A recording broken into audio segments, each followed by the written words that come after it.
sama online.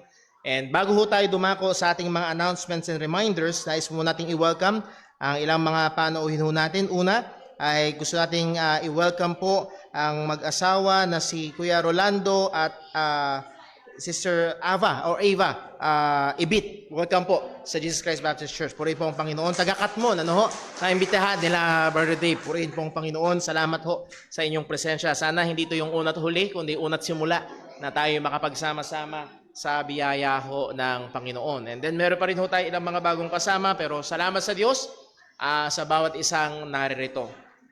Muli ho, normal ho na ang mga bata ay may ingay, pero pinapaalala ho natin sa ating mga kapatiran na sana bago pa man din pumunta rito sa bahay-sambahan ay paalalahanan na ho natin yung mga bata na pagdating sa church, mag-behave sila, maupo ng maayos, wag maglilikot, at napakaganda na kung sila'y masanay sa ganong gawain. Magbigay lang ho ako ng konting reminder, sa atin hong likuran ay may mga offering envelopes. Ginagamit ho natin ng offering envelopes para matulungan tayo sa pagsunod sa sinabi ng ating Panginoong Jesus na pag tayo nagkakaloob, wag ipaalam ng kaliwa ang ginagawa ng kanan, o wag ipaalam ang ginagawa ng kaliwa sa kanan kapag tayo ay, sa madaling salita, wag mong ipagkalandakan yung iyong pinagkakaloob. So ito'y pagkakataon para itago ho natin. May color coding ho ang ating mga offering envelopes. Brown ay para ho sa ating general fund. Ito yung mga panggastos natin dito sa church. White is for our missions giving. Meron tayong 3 sinusuportahan. Si Brother Joel Cristobal sa Cainta at nagmi-mission ngayon sa Bataan, sa Bataan.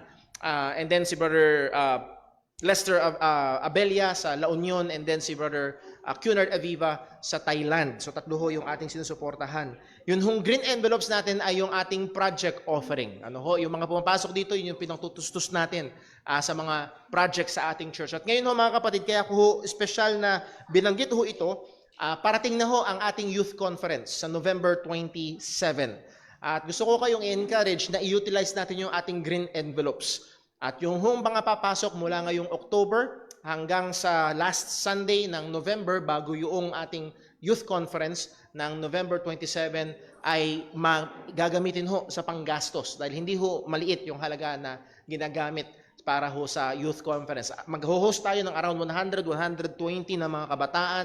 Papakainin natin sila, bubusugin natin sila physically and spiritually, Lord willing. At meron ho mga akaakibat na gastusin po yan. So muli, utilize natin yung ating green envelopes. Now, remind ko lang ho mga kapatid, huwag nyo sanang gawin na yung ilalagay nyo sana dito, ay, lagay ko na lang dito. ang problema niya, mawawala naman tayo ng pambayad sa kuryente. Okay, so ang gusto lang ho natin ay i-encourage lang ho natin kung meron tayong extra sa biyaya ng Panginoon, i-utilize ho natin ang mga envelopes na ito. Let's be aware, white for our missions, brown for our general offering, and then green for our project offering. So yun ho ang gusto ko nating i-remind. Meron ho bang kahapon nagdiwang ng kaarawan si si Brother Jerome, joke kasi nilang Bishop Brother Jerome Panuncia, belated happy birthday. Meron bang magba-birthday ngayong linggo, first week ng October? Yung kapatid, di ba? Ano ulit pangalan ni Kuya? Roger. Si Kuya Roger. Advance, kailan po ang birthday? Sa Sabado. Advance happy birthday po kay Kuya Roger. Purihin po ang Panginoon. Salamat sa Diyos. Meron pa ho ba?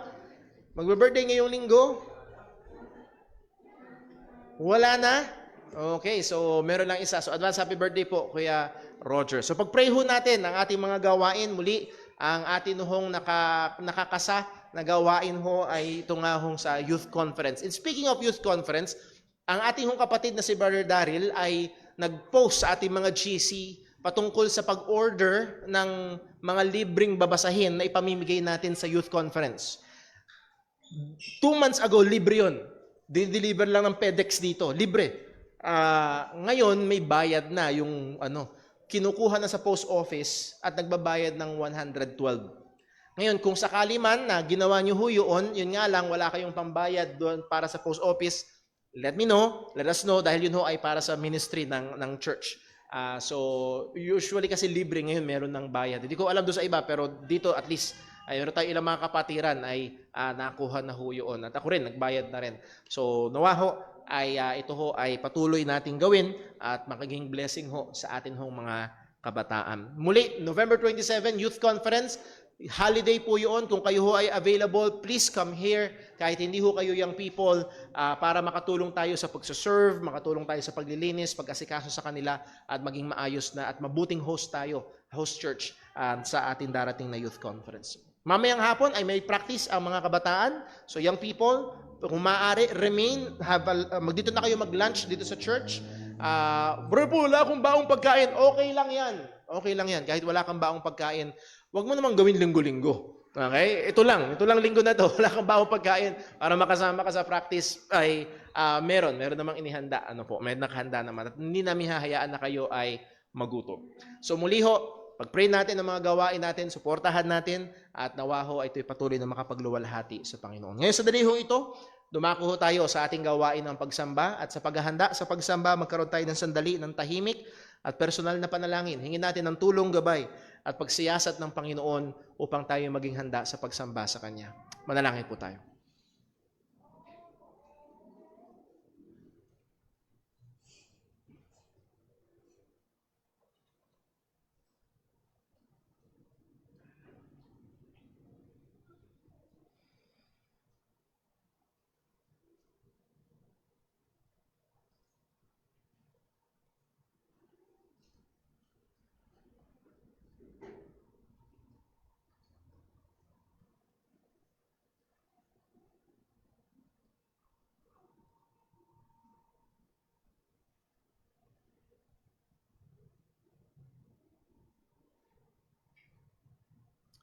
Sama-sama po tayong manalangin.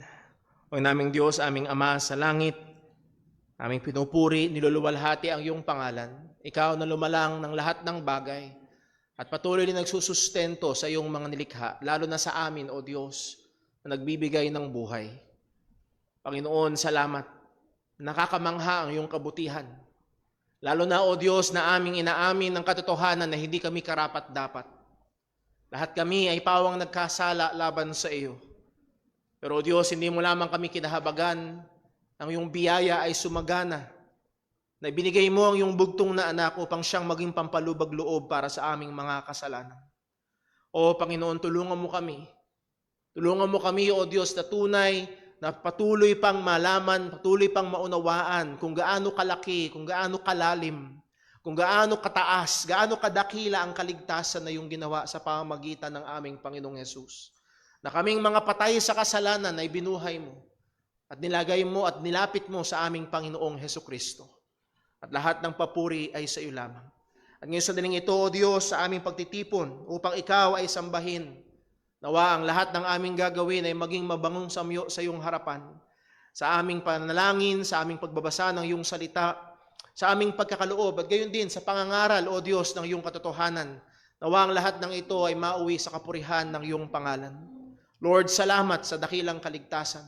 Salamat sa kapatawaran ng aming mga kasalanan. At salamat na meron kaming pagkakataon ngayon upang ikaw ay sambahin.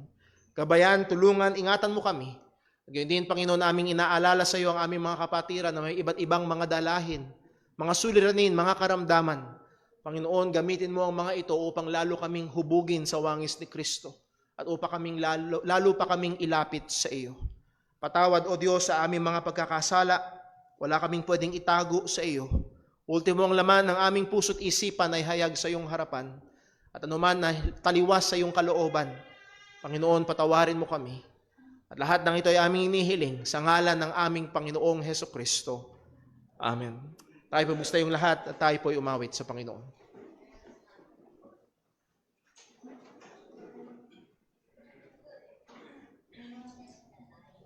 Magandang umaga po sa ating lahat. Tayo po'y mawit sa Panginoon. Awitin po natin, Send the Light.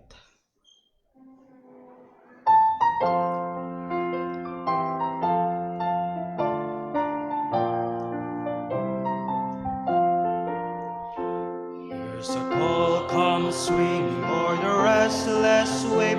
Send the light, send the light. There's a souls to rescue, there's a soul to save. Send the light, send the light, send the light. The blessed gospel light, let it shine from shore to shore. Send the light, the the blessed gospel light, let it shine forevermore. We have heard a mocking talk today. Send the light, send the light. In a golden offering at the cross we lay. Send the light, send the light, send the light. The blessed gospel light, let it shine from shore to shore. Send the light, the blessed gospel light, let it shine forevermore. Let us pray that grace be everywhere abound. Send the light, send the light, and a Christ-like spirit everywhere be found. Send the light, send the light, send the light, the blessed gospel light, let it shine from shore to shore. Send the light, the blessed gospel light, let it shine forevermore. Let us not grow weary in the work of love. Send the light, send the light. Let us gather jewels for a crown above. Send the light, send the light, send the light. The blessed gospel light, let it shine from shore to shore. Send the light, the blessed gospel light, let it shine forevermore.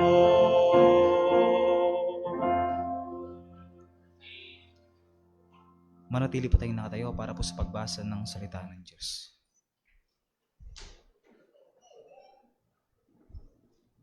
Magandang umaga po mga kapatid, sumati nawa ang kapayapaan ng Panginoon para po sa pagbasa ng kanyang mga salita.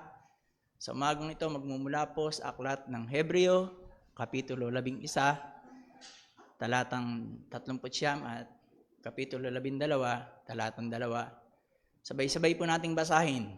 Ready? Read. Ngunit ang lahat ng mga ito, bagaman kinulugdan ng Diyos dahil sa kanilang pananampalataya, ay hindi tumanggap ng ipinangako.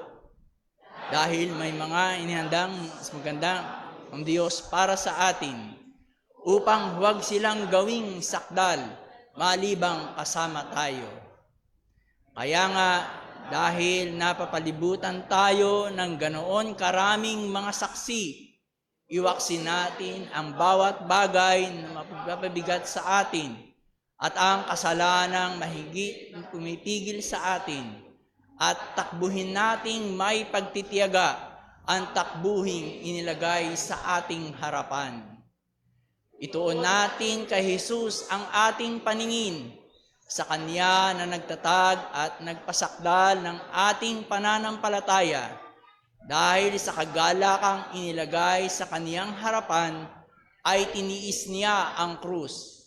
Ipinagwalang bahala Niya ang kahihiyan nito at ngayon nakaupo sa kanan ng trono ng Diyos. Pagpalain ng Panginoon ang pagkabasa ng Kanyang mga salita. Maaari na po tayo magsiupo.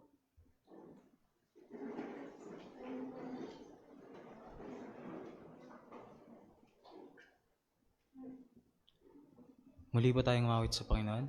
Awitin po natin, Turn Your Eyes.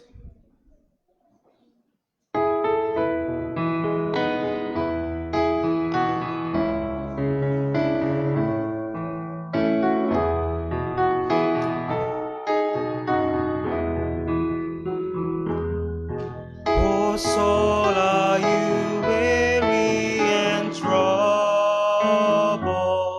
No light in the darkness you see. There's a light for a look at the Savior, and life more abundant and free. Turn your eyes upon Jesus. Look full in His wonderful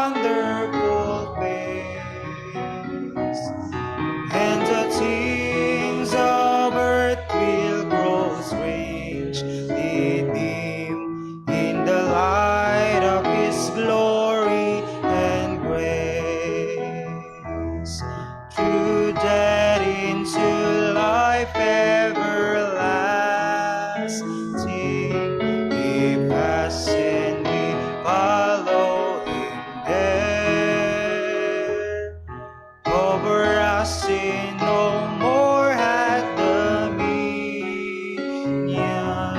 Oh, more than conquerors we are. Turn your eyes upon Jesus.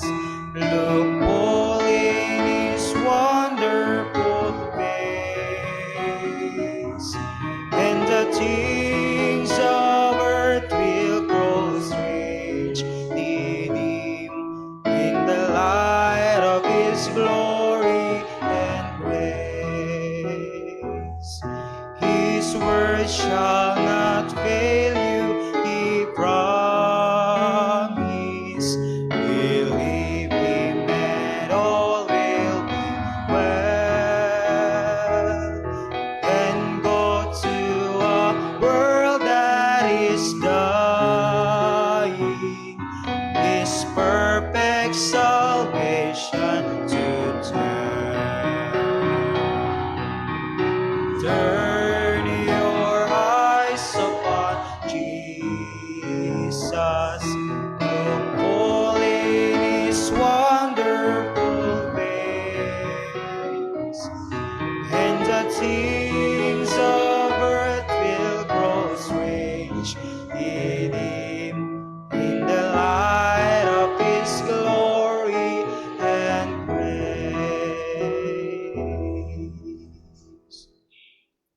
Inaanyayahan ko po lahat na magsayo para po sa ating pagkakaloob.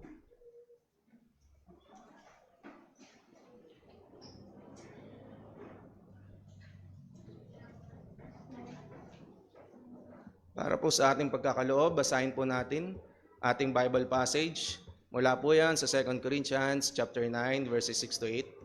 Sabay-sabay po nating basahin mula po sa verse 6. Ready, read. But this I say, he which soweth sparingly shall reap also sparingly. And he which soweth bountifully shall reap also bountifully. Every man according as he purposeth in his heart, so let him give, not grudgingly or of necessity, for God loveth a cheerful giver. And God is able to make all grace abound toward you, that ye, always having all sufficiency in all things, may abound to every good work. Manalangin po tayo. Ama naming Diyos na nasa langit, Panginoon, kami nagpupuri sa inyo, nagpapasalamat sa araw na to, Panginoon, na pinaglingkod sa amin. Salamat, Panginoon, sa kabutihan ninyo, Panginoon, sa inyong habag, Panginoon, sa buhay, Panginoon, na patuloy niyo pong binibigay po sa amin, sa biyaya, Panginoon, at higit sa lahat, Panginoon, sa kaligtasan na ipinagkaloob niyo po sa amin, Panginoon, na dahil din dito, Panginoon, kami, Panginoon, nakakasamba sa inyo, Panginoon, kami nakakapuri sa inyo. Maraming salamat po, Panginoon. Sa oras na to, Panginoon, na kami dadako sa aming pagkakaloob, kami, Panginoon, ay nagpupuri pa rin sa inyo dahil alam namin, Panginoon, ang lahat ng bagay ay galing sa inyo bilang nag-iisa, Panginoon, na tunay na Diyos, Panginoon.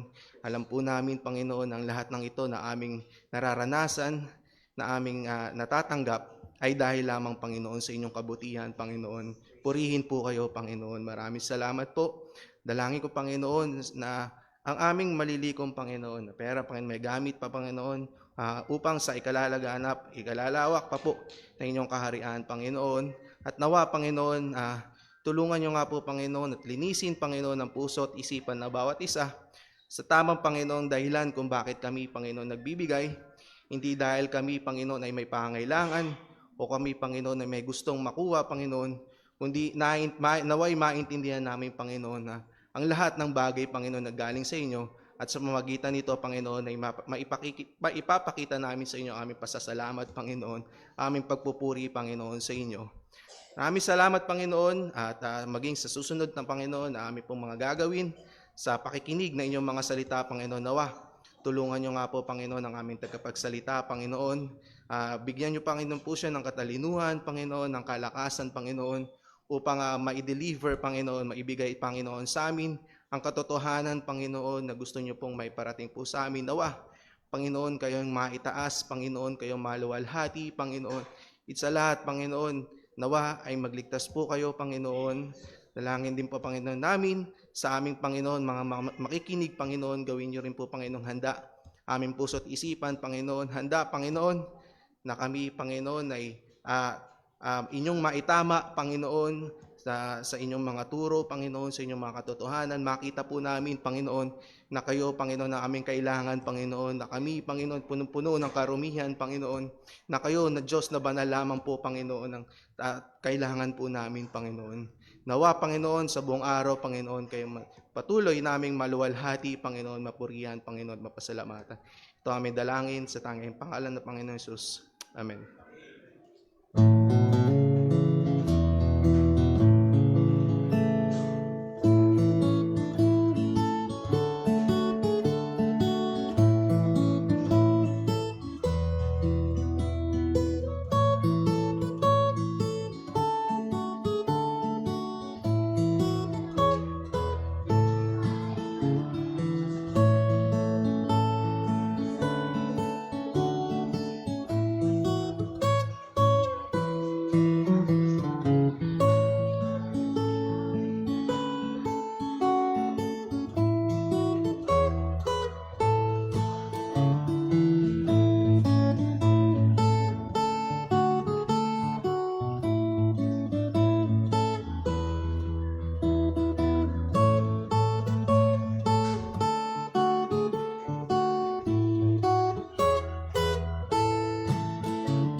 Tayo po'y dumako sa ating pag-aaral ng salita ng Panginoon.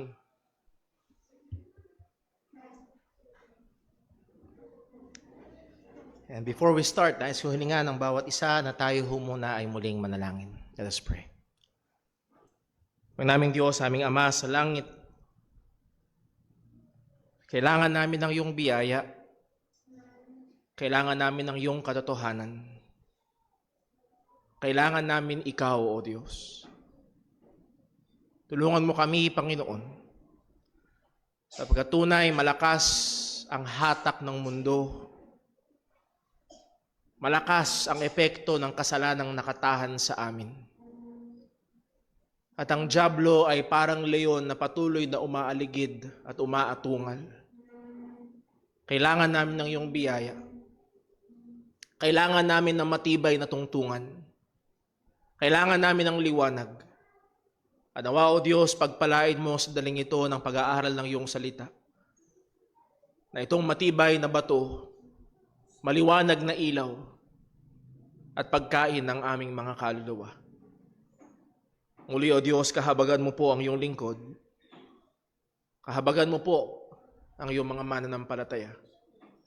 At lahat ng papuri ay mauwi sa iyong dakilang pangalan. Dalangin namin ito sa ngalan ng aming Panginoong Hesukristo. Amen. Well, hindi ko ho pinlano. Akala ko ho ay 2 Sunday lang tayo dito sa Hebrews chapter 12 verse 1 and 2. Pero dahil nasa pang-4 na Sunday na at meron pang isa next Sunday. At patuloy ho tayo sa pag-aaral na running for your life. Running for your life. At ang mensahe na nais ho at patuloy nating pinapaabot ay ang mga mananampalataya ay maaaring tumingin sa mga nauna ng mga mananampalataya sa atin and ultimately sa ating Panginoong Hesukristo upang tayo ay magpatuloy sa takbuhin ng buhay Kristiyano. At isa sa pinakakilalang bulaklak, pero maraming nagpapakilalang Kristiyano kinamumuhi ang bulaklak, ay ang tulip.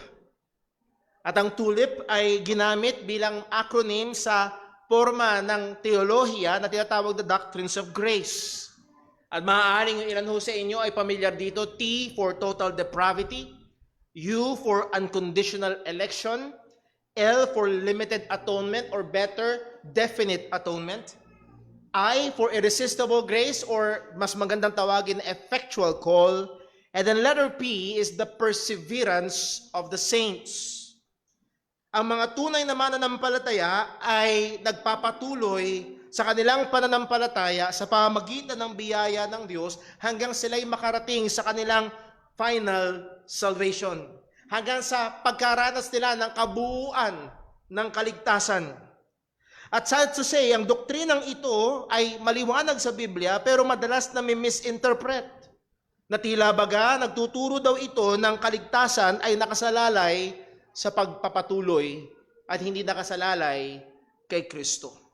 Well, nais ho nating itama na ang Biblia ay nagtuturo na kung paanong sinasabi ng Biblia na ang totoong pananampalataya ay buhay at gumagawa. Ang totoong pananampalataya nagliligtas ay pananampalatayang nagpapatuloy. Kung paano ang isang pananampalataya ay hindi gumagawa, ibig sabihin hindi yun totoong pananampalataya at walang kaligtasan. At gayon din naman, kapag ang pananampalataya ay hindi nagpapatuloy o hindi nagpatuloy, yun ay ebidensya na hindi yun totoo.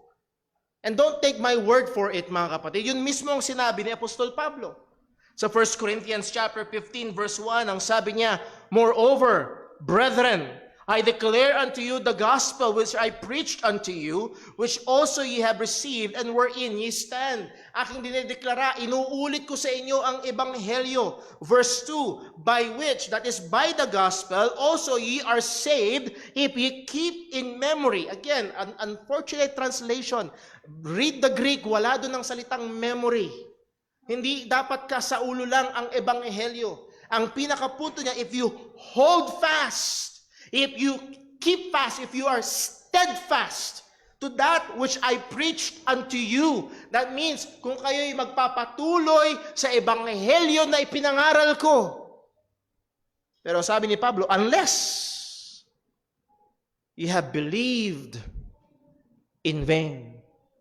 That means, ang pananampalataya na hindi nag-hold, ang pananampalataya na hindi nagpe-persevere is vain faith. Yes, it's faith, but it's vain.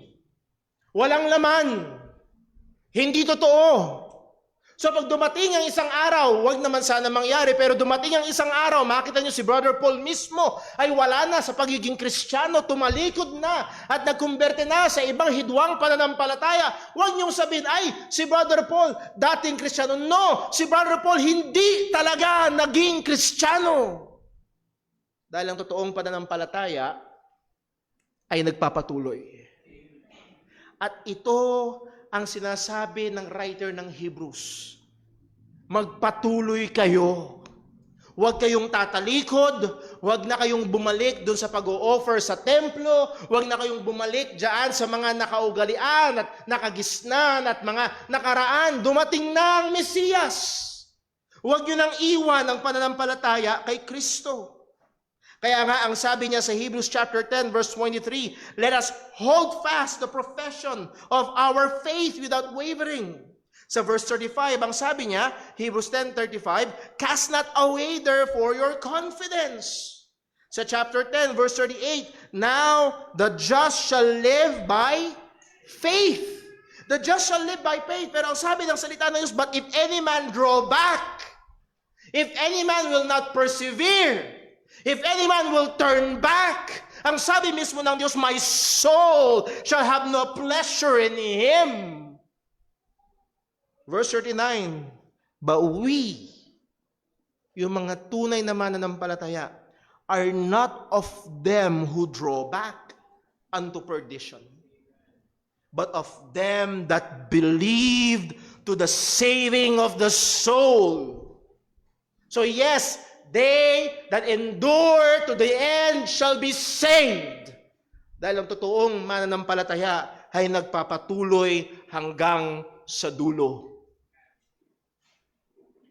So muli, Yun ang habol ng writer ng Hebrews. I-encourage niya, binibigyan niya ng babala ang mga Hudyong nagpakilalang mananampalataya. Pero because of pressure, hindi natin ma-imagine yung tindi ng pressure. Yung buhay ng mga Hudyo, hindi nahihiwalay sa kanilang pananampalataya. Hindi nahihiwalay sa Judaism. Hindi nahihiwalay, umiigot ang buhay ng mga Hudyo sa ginagawa nila sa templo.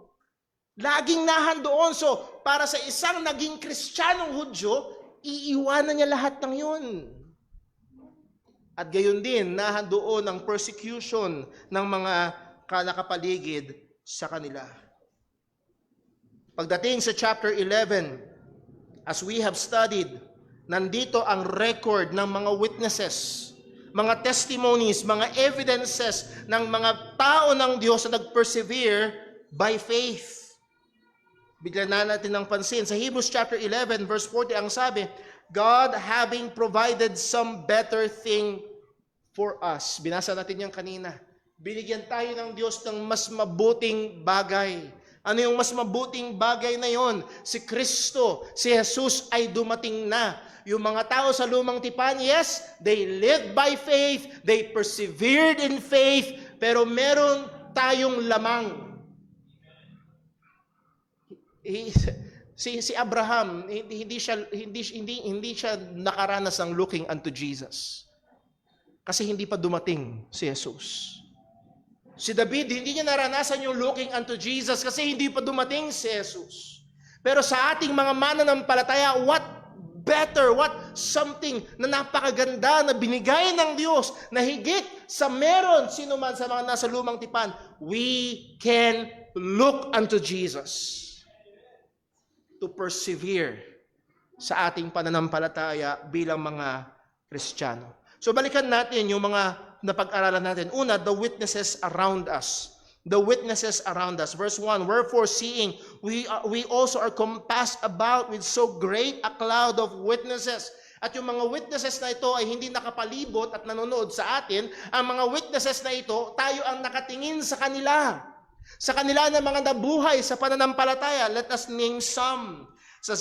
Again, sa Hebrews chapter 10 verse 38, ang sabi, now the just shall live by faith. Pagdating sa chapter 11 verse 4, by faith, Abel. Chapter 11 verse 5, by faith, Enoch. Verse 7, by faith, Noah. Verse 8, by faith, Abraham. Verse 20, by faith, Isaac. 21, by faith, Jacob. 22, by faith, Joseph. Verse 23, by faith, Moses. Again, these are heroes of faith, mga talagang mga tao na kinikilala sa lumang tipan. It's by faith, by faith, by faith. Pagdating sa verse number 32, sa verse number 29, sorry. By faith, they. Plural, sino yung they? Ang buong bayang Israel passed through the Red Sea. Pagdating sa verse 31, by faith, the harlot Rahab. Mga kapatid, kung nakukuha yun ng kaunti, si Rahab ay isang hentil. Hindi lang basta isang hentil, isang maduming babaeng hentil. Pero by faith, nakasama siya sa listahan. By faith, bahagi siya ng lineage ni Kristo. Wow! At tayo din bilang mga hentil, by faith ay naging bahagi ng pamilya ng Diyos.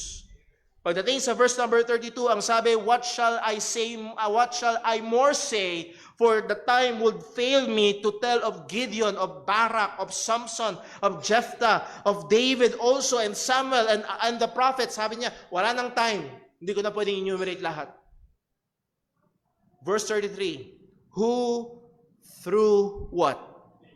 Faith subdued kingdoms, wrought righteousness, obtained promises, stopped the mouths of lions, quenched the violence of fire, escaped the edge of the sword, out of weakness were made strong, waxed violent in fight, turned to flight the armies of the aliens. Again, it is by faith.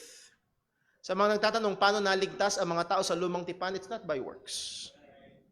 It's by faith. At ang pananampalataya nila ay isang pananampalatayang nagpapatuloy. At ang pananampalataya din nagliligtas sa bagong tipan ay isang pananampalataya ding nagpapatuloy. A persevering faith. So we have witnesses. Hindi pwedeng ikaila, marami at malinaw.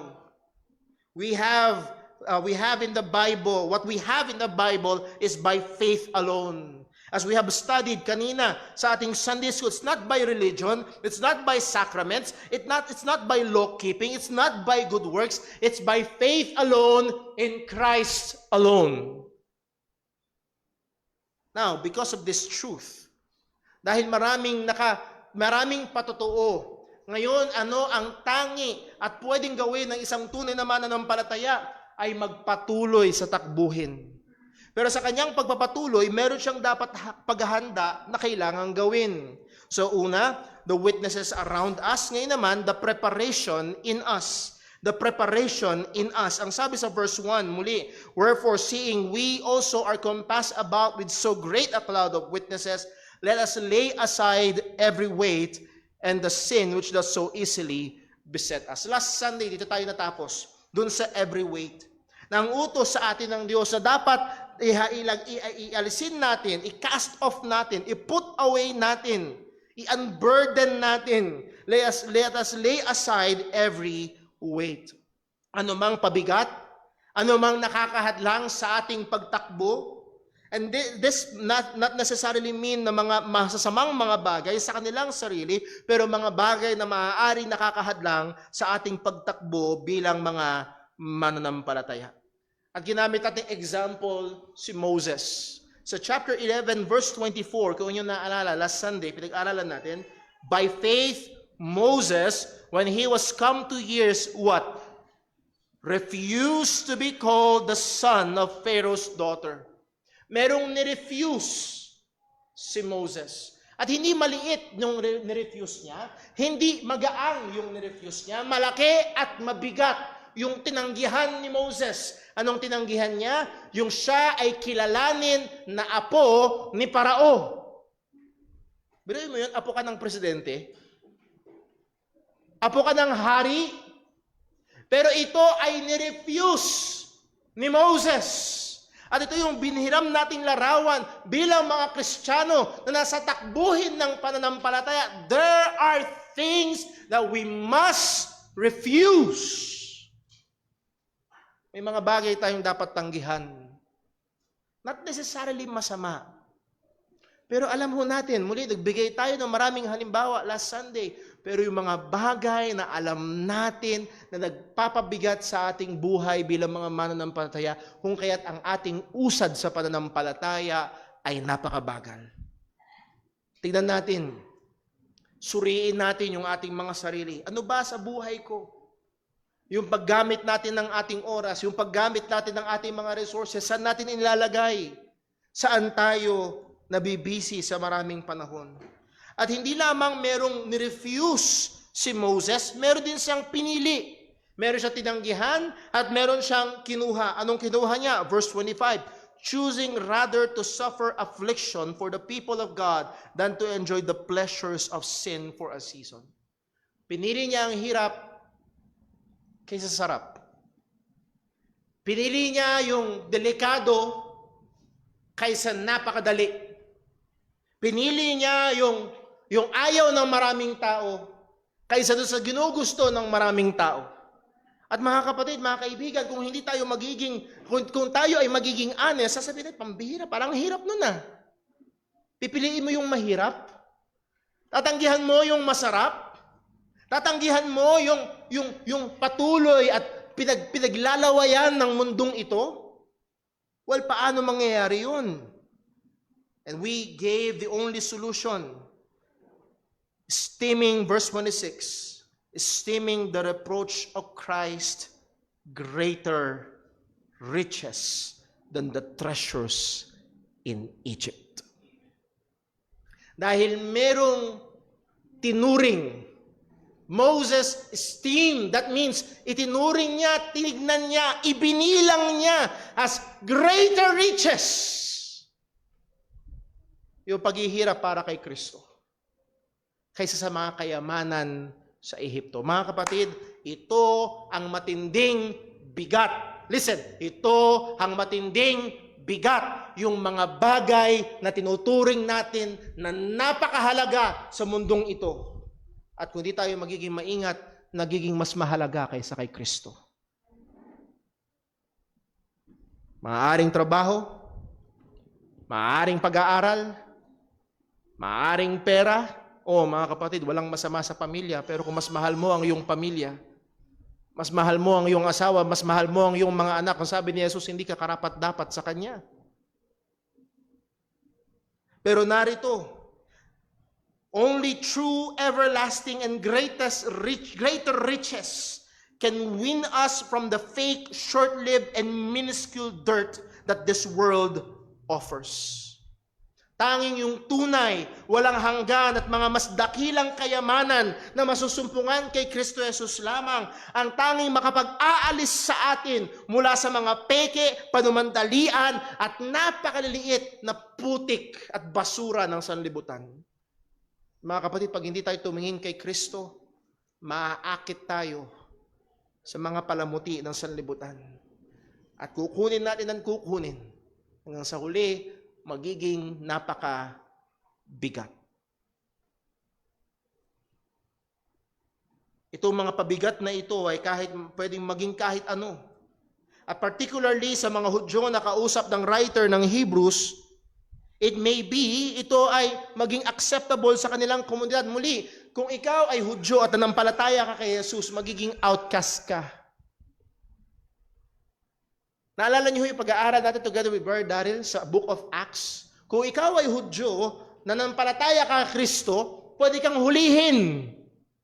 Pwede kang ikulong. Pwede kang matulad kay Stephen, batuhin hanggang mamatay. At yun, yung pipiliin mo. At pag tinalikuran mo si Jesus, magiging napakasarap. Tanggap ka na ulit ng komunidad. Hindi ka nakakamuhian. Bati-bati na ulit kayo. Itong pabigat na ito ay maaaring yung pagkakaroon ng peace muli, quote and unquote, peace muli sa pamilya. At meron tayong mga kapatiran dito, kaya magpatotoo, na nung sila'y naging Kristiyano, nagkaroon ng gulo sa pamilya. Hindi ko makalimutan yung isang ating kapatid. Sabi niya, Brother Paul, hindi naman ako naging drug addict. Hindi naman ako naging drug addict, hindi naman ako naging babaero, pero bakit sila galit na galit sa akin? Sumasamba lang naman ako kay Jesus, bakit sila galit na galit? At yung iba sa inyo, maaaring pinagdadaanan yun hanggang ngayon. At mababalik sila sa kanilang mga komportabling mga buhay. Maaaring ito yung mga pabigat na kinakaharap ng mga mananampalatayang Hudyo na yun. Well, hindi lang mga pabigat ang kailangang alisin, sabi ng salita ng Diyos. Kailangan din nating alisin ang mga kasalanan. Let us lay aside every weight, and then also let us lay aside the sin which does so easily beset us. Kailangan nating isantabi. Kailangan nating alisin. Kailangan nating iwanan ang mga kasalanan na napakalapit at laging gumagambala sa atin. That word easily beset us, ang ibig sabihin ho niya, standing well around. That is nearby or already there. Lagi lang nahandyan. Constantly distracting us and constantly laging nahandyan at laging gumagambala sa atin. Translation nga ng ESV, and sin which clings so closely.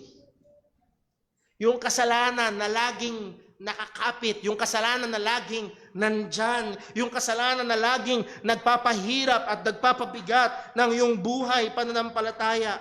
Again, sa mga Hudyo, maaaring ito ay self-righteousness. Mataas ang tingin ng Hudyo sa kanilang sarili. Bilang Hudyo, yung iba sa pagiging Hudyo pa lang nila, akala nila pasok na agad sila sa kaharian ng Diyos. Sa pagiging Hudyo nila, nasa amin ang mga kautusan ng Diyos, mas banal kami kaysa sa inyo. It might be their self-righteousness. It may be their pride sa pagiging Hudyo. Pero the idea is this, anumang kasalanan na laging malapit. To give us an idea, sa Romans chapter 7, napag-aralan na ho natin ito, sabi ni Pablo sa Romans chapter 7 verse 20. Sa Romans chapter 7 verse 20, now, if I do that which I would not, it is no more I that do it, but what? Sin that dwelleth in me. Narito ang katotohanan, mga kapatid, maging sa pinakabanal na Kristiyano, may nakatahan pa rin kasalanan habang nabubuhay sa buhay na ito. May nakatahan pa rin. At kung merong pinakamalapit na kasalanan sa iyo, hindi yan yung kasalanan ng asawa mo, yun yung kasalanan ng nakatahan. Kaya hindi solusyon yung mamundok. Dahil kahit pumunta ka sa bundok at nag-iisa ka, naitakatahan pa rin kasalanan.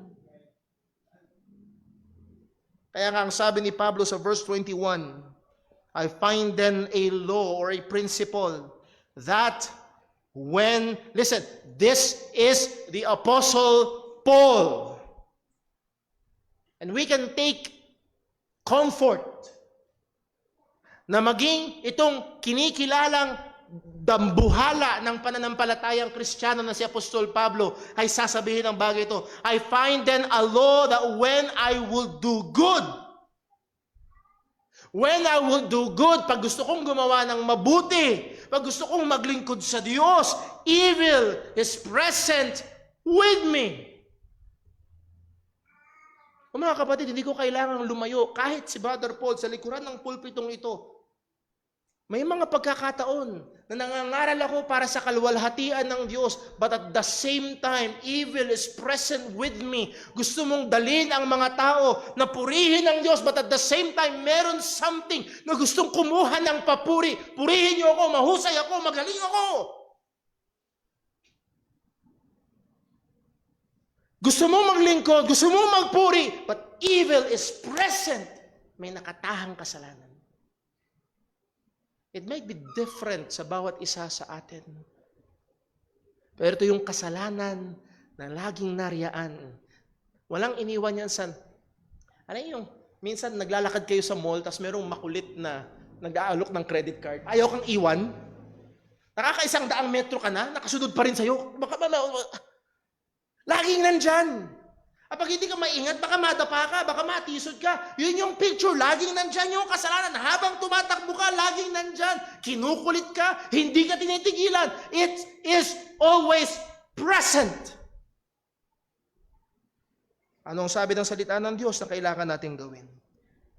Well, wala tayong time para enumerate ang lahat ng mga kasalanan na ito, na ang layunin na i-distract tayo, ang layunin na ipabagalin, patigilin tayo. Pero let me just give three. Wala tayong time para enumerate lahat. Pero let me just give 3. At nag-isip, ano kaya yung mga maraming mga kasalanan? Na hindi makakatulong sa atin na isipin na ito lamang ay yung mga malalaking kasalanan, skandalosong kasalanan. Bakit? Ang dali nating iwasan yun. Pagnanakaw, pangre-rape, pagpatay, siyempre masama. Sana walang gumagawa nun dito. Pero madalas ay yung laging nariyaan at gumagambala sa ating pagtakbo ay yung maliliit na mga kasalanan na akala natin na itatago natin. Nasubukan niya nang naglalakad kayo, nakasapatos kayo, naglalakad kayo, tapos pasukan ng maliit na bato yung sapatos niyo. Sino nakaranas na nun?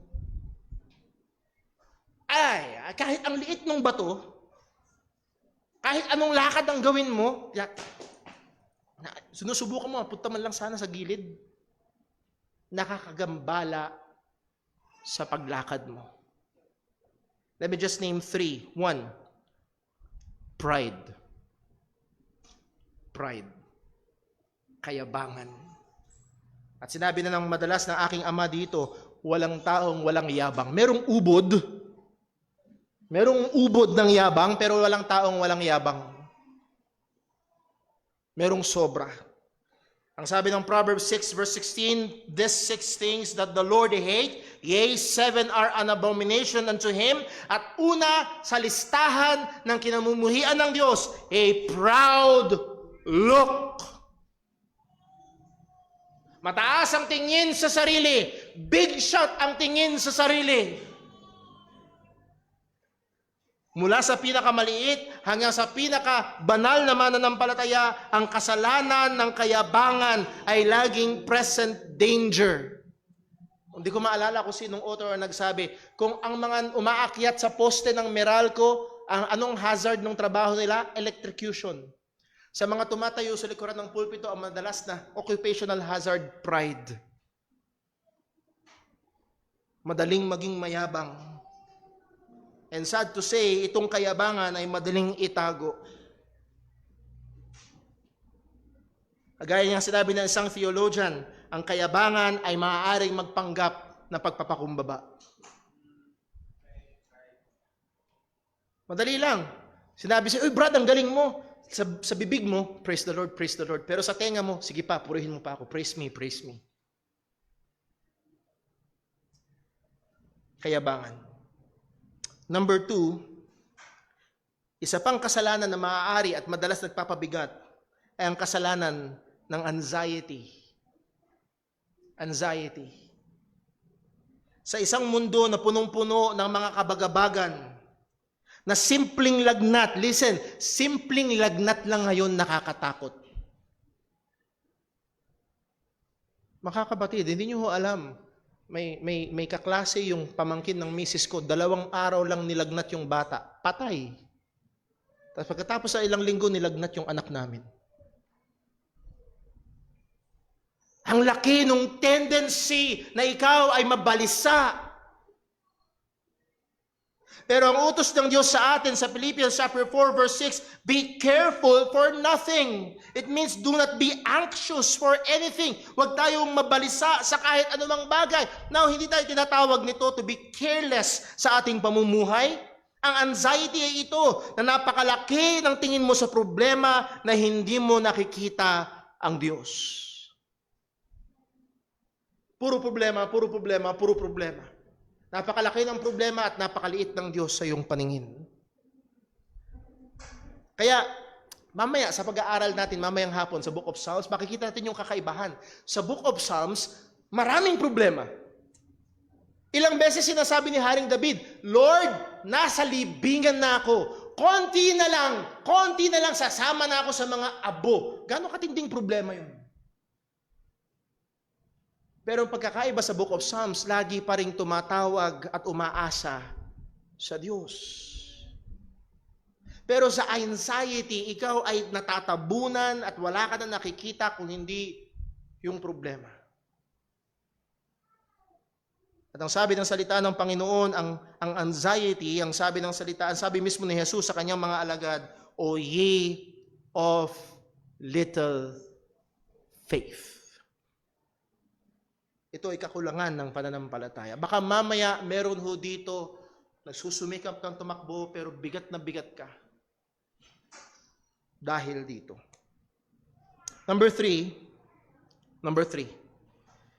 sa kasalanan na kailangang alisin. At magiging maingat ho ako dito. Please listen carefully. Number 3, being good, but not godly.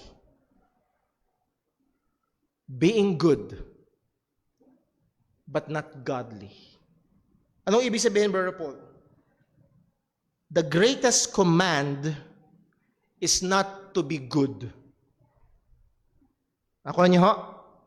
The greatest command sa salita ng Diyos is not to be good. The greatest command is to love the Lord your God. At ang mga Hindu, Buddhist, kahit ang mga atheist, mga hindi naniniwala sa Diyos, they can be good. But they can never be godly.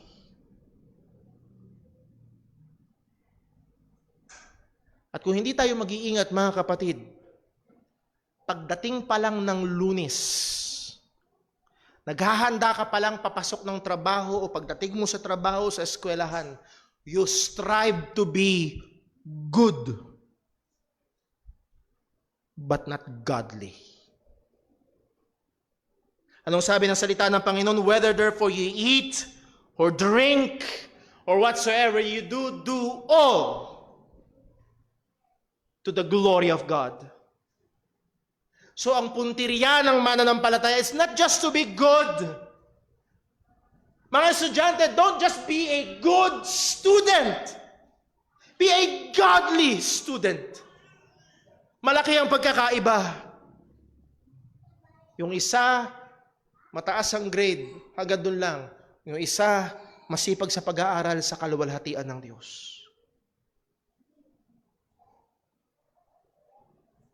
Then tinanong ko, meron akong ilang kapatiran na tinanong, ano pa kaya yung ibang mga kasalanan? Wala na tayong time pero, para pag-aralan, pero meron pang dalawa na lumabas. Katamaran. Aray na ko, brother po. Aray ko. Maaari yung kasalanan ng katamaran na kailangan mong alisin. Particularly, listen po, may mga taong masipag. Hindi ko matatalo sa kasipagan. Yung iba dito bumabiyahe ilang oras kada araw. Masipag!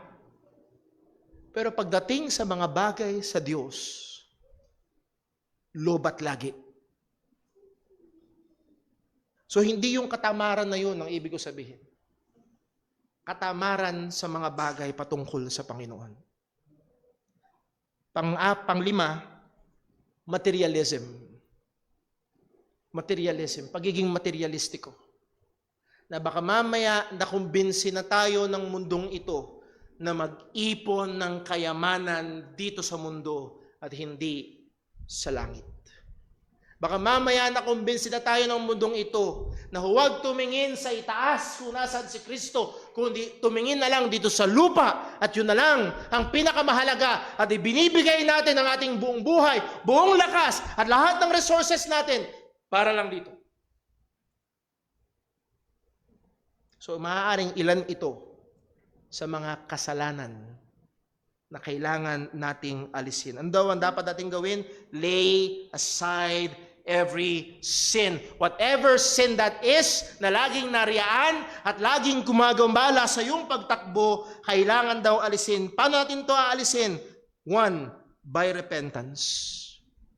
Sabi ng salita ng Panginoon, 1 John chapter 1 verse 9, if we confess our sins, He is faithful and just to forgive our sins and to cleanse us from all unrighteousness. Kailangan mong lumapit sa Diyos at hingin ng tawad ng Panginoon. At mga kapatid, totoong sinabi ng isang mangaral, ang tunay na pagsisisi, hindi luha ang pruweba kung hindi gawa. Ang tunay na pagsisisi, hindi luha kung hindi gawa ang ebidensya.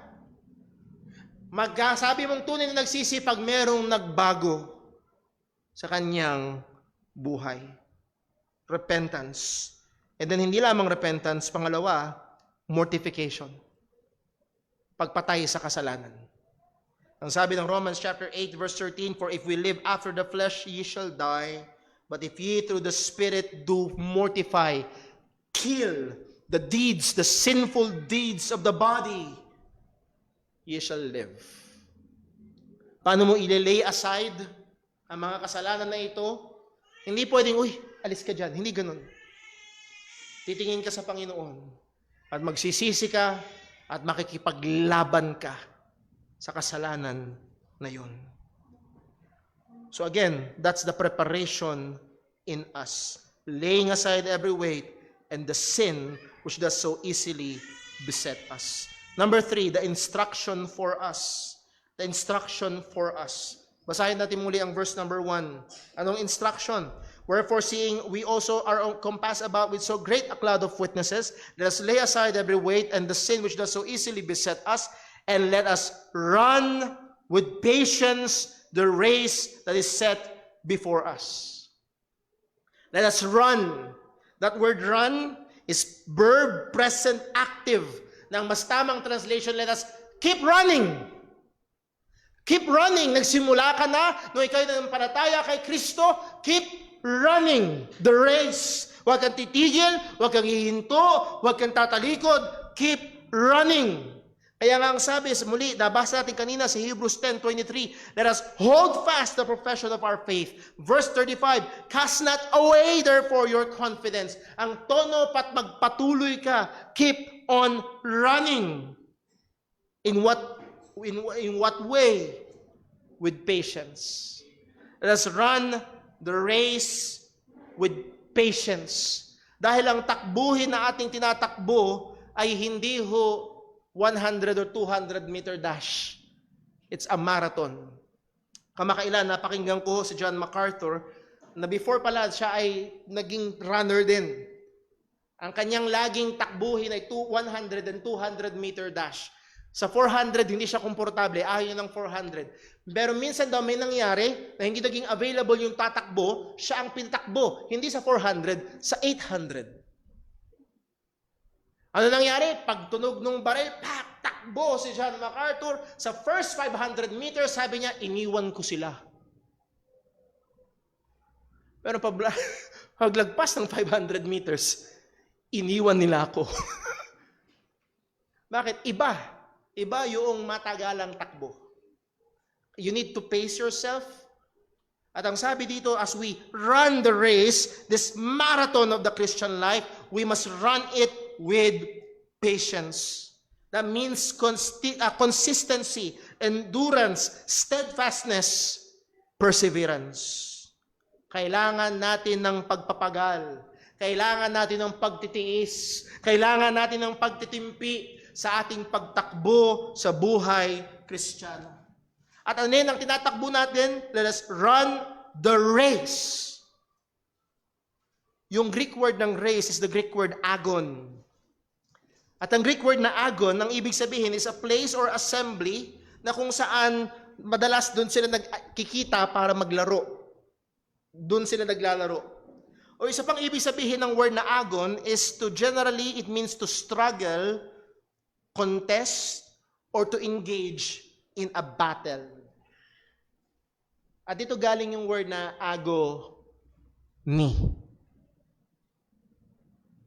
In agony. Nahandoon yung endurance, nahandoon yung battle, nahandoon yung labanan. Ibig sabihin mga kapatid, itong takbuhin na inilagay sa ating harapan ay hindi paglalakad sa parke. It's not a walk in the park. Hindi ito magiging madali.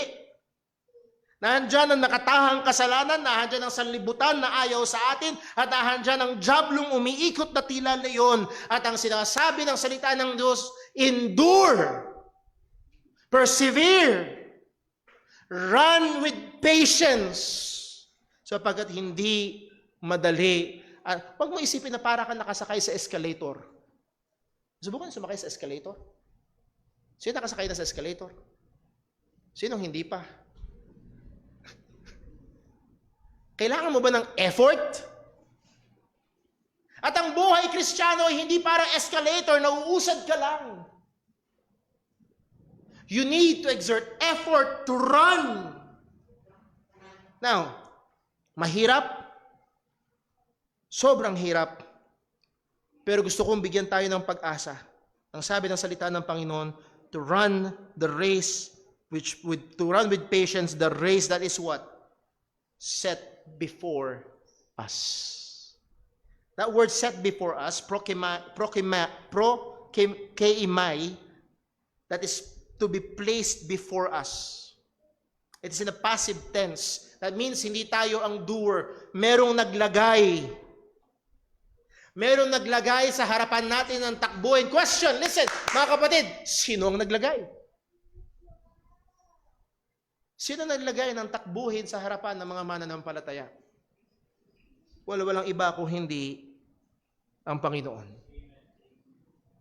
Siya na tumawag sa atin, siya na pumili sa atin, siya sa biyaya niya na nagligtas sa atin, na nag-iingat sa atin. Listen, itong mahirap na takbuhin na ito na sa ating harapan ay inilagay ng ating Ama na nagmamahal sa atin. Hindi ito nilagay ng kaaway na layunin lang ay torturing ka. Ano yung nangyari sa Bataan Death March? Na pinagmarcha, yung mga sundalong Pilipinong nahulit, mga Amerikano, hindi ko naalala kung gano'ng kahaba, pero napakahaba, napakainit, at maraming namatay. At ang layunin talaga nung nung time na yon ay ubusin sila. Kapatid, ang layunin ng ating Ama sa langit ay hindi ubusin ka. Hindi sirain ka. Ang layunin ng ating Ama sa langit, as we have studied sa Romans 8:28, and we know that all things work together for good. Listen, itong mahirap na karera na ito, it's for our good. Hindi madali, mahirap, at may mga pagkakataon na masakit at iiyak tayo. But it's for our good. Itong mahaba at mahirap na takbuhin na ito ay ibinigay sa atin ng ating nagmamahal na Ama sa langit para sa ating ikakabuti at para sa kanyang kaluwalhatian. And guess what, mga kapatid? He will sustain us. Hindi ka aasa sa gasolina sa iyong sariling tangke. Hindi ka aasa sa laki ng muscle mo. Hindi ka aasa sa tindi ng training mo. At again, let me tie it up sa ating na pag-aralan sa Romans chapter 8. Sabi sa verse 32, Romans 8:32, He that spared not His own Son, but delivered Him up for us all, shall He not with Him also freely give us all things? Hindi man niya ibibigay sa atin yung ating kailangan para makapagpatuloy tayo sa takbuhin ng pananampalataya. May siguro nakakita na ho kayo minsan ng mga palabas o kuha ng video sa mga tumatakbo ng marathon. Iba, pawis na pawis, hirap na hirap, uhaw na uhaw. Tapos meron mga tao, nakalawit yung kanilang kamay, nag-aalok ng tubig. Ay, isa kinuha niya yung tubig, ininom niya ng konti, tapos binuhos niya, tapos tuloy ang takbo. He will sustain us.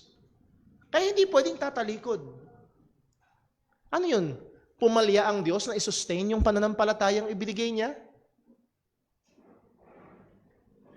He that spared not His own Son, but delivered Him up for us all, shall He not with Him also freely give us all things? And the answer is, He will. He will give us all things na kailangan natin para magpatuloy sa takbuhin sa pananampalataya. So our duty by God's grace is to persevere, not to turn back and not to forsake Christ, but to run with patience the race that is set before us. At sa pagtakbo na ito, mga kapatid, hindi formula, hindi tricks, hindi steps, hindi secrets ang ating kailangan. Ang sabi ng salita ng Diyos malinaw, let us lay aside every weight and the sin that easily beset us, and let us be patiently running this agonizing race. And in doing that all, looking unto Jesus. You lay aside every sin while you're looking unto Jesus. You lay aside every weight while you're looking unto Jesus. You're running with patience. May pagtitiis, ang hirap, ang sakit. Pero magpapatuloy ka where you're looking unto Jesus. Siya yung ating halimbawa. Sapagkat siya, para sa ating kaligtasan, ay hindi tumigil. Tayo din naman na mga sumasampalataya sa Kanya, ay hindi dapat tumigil. Let me ask the question. Sa iyo, kaibigan na naririto, ikaw ba ay nagsimula na sa takbuhin? That means, ikaw ba ay totoong Kristiyano na? Ikaw ba ay totoong nanampalataya na sa Kanya na namatay at muling nabuhay at nagligtas sa ating mga makasalanan? Kung hindi pa, at hindi ka manampalataya ngayon kay Kristo, sabi ng salita ng Diyos, magsisi ka sa iyong mga kasalanan at manampalataya sa Kanya. Kagaya ng pinag-aaralan sa Sunday School kanina, hindi ka magtitiwala sa mga katuwiran mo. Magtitiwala ka lamang sa Kanya na namatay at muling nabuhay para magligtas ng mga makasalanan. At sa atin naman bilang mga Kristiyano na, mga kapatid, ano yung mga pabigat? Ano yung mga pabigat? Ano din naman yung mga kasalanan? na kailangan nating alisin. Saan mo kukunin yung lakas sa takbuhin? Hindi mo kukunin sa pastor. Please, wag. Pag kinuha nyo kay Brother Paul, maaga kayong titigil. Pag kinuha nyo sa mga kapatiran, maaga kayong titigil. Kukunin natin sa Kanya, looking unto Jesus. Let's run the race with patience. Let's pray. Panginoon Diyos, sa aming Ama sa langit, iba't ibang bigat, iba't ibang hamon, iba't ibang kasalanan. Pero Panginoon, walang natatago sa iyo. Walang natatago sa iyo. Lord, hayag sa iyong harapan kahit yung mga pabigat na napakahigpit ng hawak namin. Mga pabigat na may mga pagkakataong ini-enjoy namin. Mga kasalanan na imbis na patayin ay inaalagaan namin. Patawad po. Patawad po. At tulungan mo kami, Panginoon, bilang mga mananampalataya, kagaya ng sinabi ng iyong salita, na alisin, itapon palayo ang anumang bigat at mga kasalanan na palagi ang gumagambala sa aming pagtakbo. At sa biyaya mo, O Diyos, ay tumakbo kami na may pagpapatuloy. Tumakbo kami na may pagtitiis habang nakatingin kami kay Kristo. At Lord, salamat sapagkat sinabi mo sa iyong salita na ang lahat ng ito ay panumandalian lamang. At hindi pwedeng ikumpara sa walang hanggang kasiyahan, walang hanggang kagalakan, walang hanggang kasarapan, walang hanggang buti ng kalagayan naghihintay sa amin sa piling mo. O Panginoon, tulungan mo kami. Tulungan mo kami na tumingin kay Kristo. Ingatan mo kami, O Diyos. At lahat nawa ito ay patuloy na hindi lamang kami maging tagapakinig, kundi maging tagatupad ng iyong mga salita. Dalangin namin ito sa ngalan ng aming Panginoong Hesukristo. Amen. Tayo po yung lahat at awitin natin ang ating pangwakas na awit.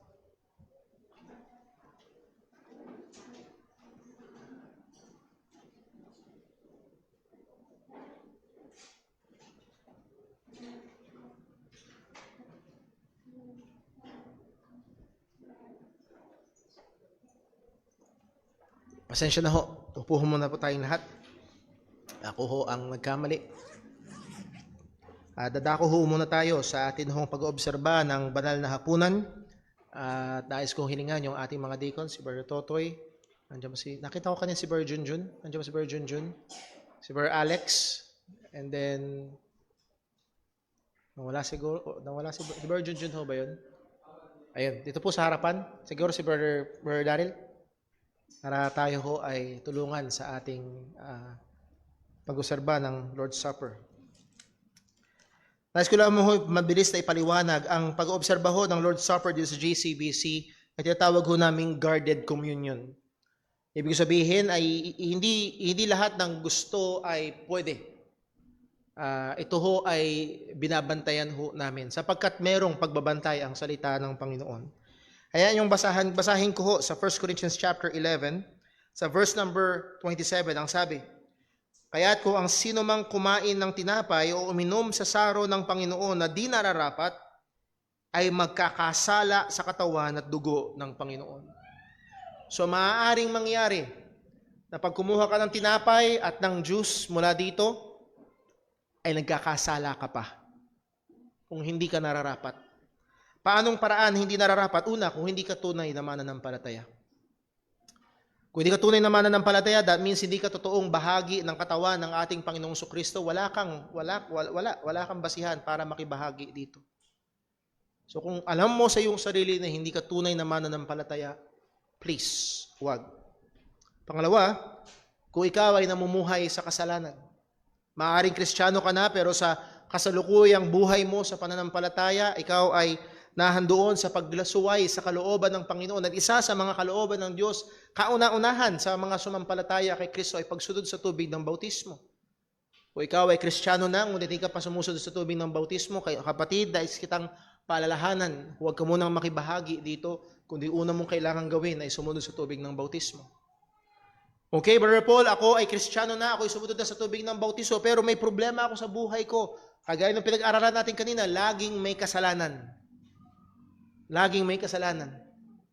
Hindi ba ako makikibahagi? Well, makikibahagi pa rin sapagkat inutos to ng Diyos sa atin. Anong gagawin natin? Sa verse 28, ang sabi, datapwat siya sa atin ng tao ang kanyang sarili, at saka kumain ng tinapay at uminom sa saro. Magkaroon ka muna ng pagsiyasat, at paghingi ng tawad sa Panginoon sa iyong mga kasalanan.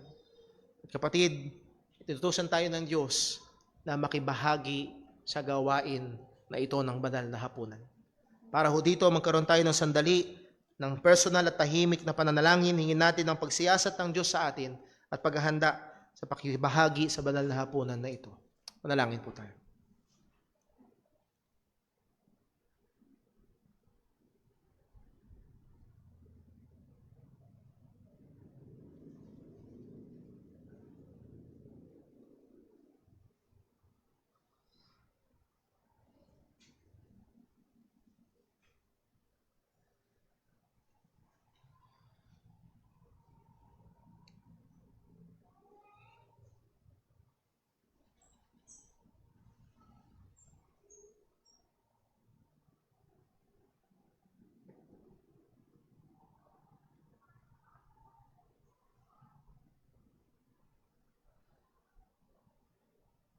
Manalangin po tayo. Panginoon naming Diyos, sa aming Ama sa langit, wala sa aming karapat-dapat. Pero sa biyaya mo sa pamamagitan ng aming Panginoong Hesus, kami ay pinabaging dapat mo. Kami ay dineklara mong matuwid. Kami ay hinugasan mo mula sa aming mga kasalanan. At binihisan mo ng perpektong katuwiran ng aming Panginoong Hesus.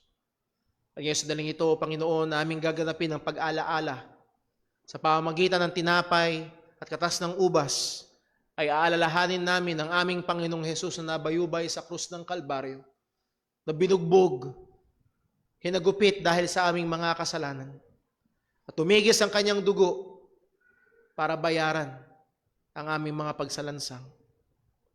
O Panginoon, tulungan mo nawa kami ngayon. Saliksikin mo kami sa anumang kasalanan. Kami tumitingin kay Kristo Jesus para sa aming kapatawaran. At nawa sa aming pag-obserba nito ng banal na hapunan, ay patuloy naming maluwalhati ang iyong dakilang pangalan. Tulungan, samahan, ingatan mo kami. Dalangin namin ito sa ngalan ng aming Panginoong Hesukristo. Amen.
Sapagkat tinanggap ko sa Panginoon ang binibigay ko naman sa inyo ng Panginoong Hesus ng gabing siya'y pinagkanulo ay dumampot ng tinapay. Nang siya'y makapagpasalamat ay kanyang pinagputol-putol at sinabi, ito'y aking katawan na pinagputol-putol dahil sa inyo.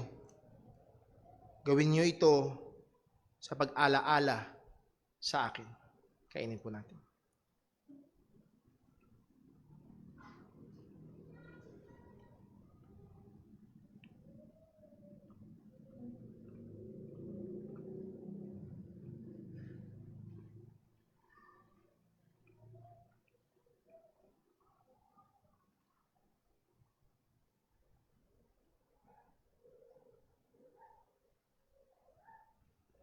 At gayon din naman, hinawakan ng saro pagkatapos na makahapon, na sinasabi ang sarong ito ay siyang bagong tipan sa aking dugo. Gawin niyo ito sa tuwing kayo'y magsisiinom sa pag-ala-ala sa akin. Inumin po natin.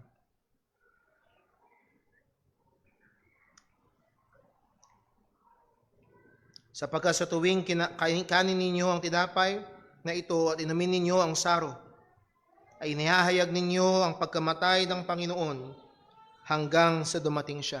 Tayo po'y manalangin. Panginoon naming Diyos, aming Ama sa langit, tunay nga aming inaalaala at kinikilala ang katotohanan na yung sinugo ang yung bugtong na anak at namatay siya sa krus ng Kalbaryo at tinanggap niya ang parusa at puot na dapat ay para sa amin na mga mananampalataya. Siya ang nasugatan, siya nabugbog, siya ang napako. Na dapat kami ang tatanggap ng lahat ng ito. O Panginoon, salamat. Salamat sa iyong habag at biyaya. Salamat sa iyong pagmamahal. At salamat sa pamagitan ng kanyang dugo na tumigis, kami ay nahugasan. At kami, Panginoon, ay naging bahagi ng iyong pamilya.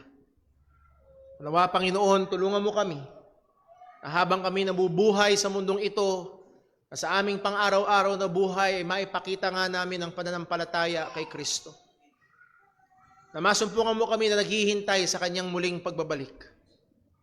At tulungan mo kami, O Diyos, na sa aming pamumuhay ay maging palamuti sa ebanghelyo ng aming Panginoong Hesus. Ingatan, samahan, tulungan mo kami at patuloy mo kaming biyayaan ng kailangan naming biyaya upang magpatuloy sa takbuhin ng pananampalataya. Salamat po. Dalangin namin itong lahat sa ngalan ng aming Panginoong Hesukristo. Amen. Muli ho, yung mga cups ay ipunin natin doon sa mesa sa likuran paglabas po natin. Tumayo po tayong lahat at awitin natin ang ating pangwakas na awit.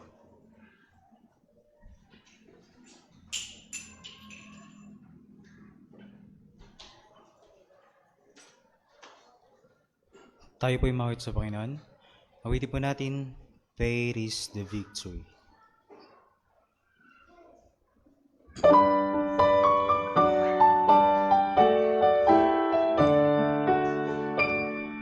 And come along the hills of light, ye Christian soldiers rise, and press the battle ere the night shall bathe the glowing sky. Against the foe in veils below, let all our strengths be hurled. It is the victory we know that overcomes the world. Faith is the victory, faith is the victory. Oh, glorious victory that overcomes the world. His banner over us is love, oh Lord, the word of God. We tread the road, the saints above, with shouts and triumphs trod. By faith they're like a word which spreads upon every field. The faith by which they conquer death is still our shining shield. Faith is the victory, faith is the victory. Oh, glorious victory that overcomes the world. Purihin po ang pangalan ng Panginoon. Salamat po sa bawat isang naririto, maging sa ating mga nakasama online. Muli, akin pong minumungkahi at ina-encourage yung bawat isa. Balik-balikan natin ang mga salita ng Diyos na atin na pag-aralan at At nawa ito'y patuloy na magsilbing ilaw sa ating paglakad sa buong linggong ito na ating kaharap. Ingatan, pagpalain, gabayan tayo ng Panginoon at sa ating paghiwa-hiwalay nawa ang pagmamahal ng ating Ama, ang biyaya ng ating Panginoong Hesukristo at ang kapangyarihan ng Banal na Espiritu sa mabawat isa sa atin.